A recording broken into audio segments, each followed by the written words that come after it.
Hi, this is Joe from Ritmo Studios, and we'll be going through the first of a two-part series on how to play bar chords. Please be sure to watch all the way to the end, because we will not only be covering how to play a basic bar chord in the form of the E shape, but we will also be going through some tips and tricks to how to make yourself, a bit more consistent. As you know, bar chords do have a reputation of being somewhat difficult, and the truth is that they are.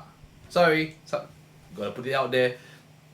At a certain level, there's really no magic formula for this, but really practice, because it's really about building your arm muscles, your finger muscles, such that it is strong enough to be able to fret cleanly and evenly.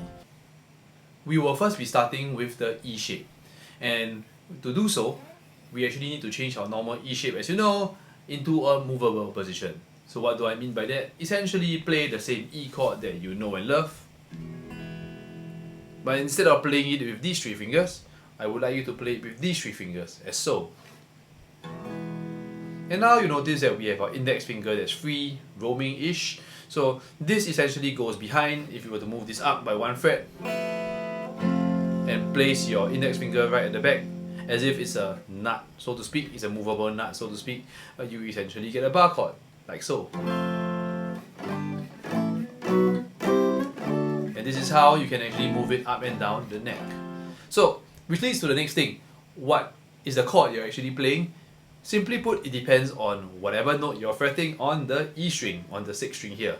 So, it kind of goes like this. We'll show it on the screen right now. It's open is E, F, F sharp G, G sharp A sharp B, C, C sharp D, D sharp, and then we go back to E over here on the 12th fret.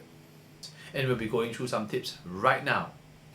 The first thing to note really is where your thumb is at the back of the neck relative to your index finger. So one thing that you don't want to do is the overhand grip like this, or placing your thumb close to the top of the neck, because it doesn't quite give you that grip very well. So what I generally suggest is this. You want to place your thumb somewhere in the middle of the neck and sort of help create a pinching motion, like so, with the neck here as well as the 6th string. It actually helps to create that slightly more even tone that we're going for. And it actually helps to press when you press everything down. It actually helps give your finger a certain level of a lift as well. A second thing that is not so obvious is actually using your arm to pull back slightly. So essentially you're using your arm like this to actually pull back on the neck a little bit. So for example, exaggerating.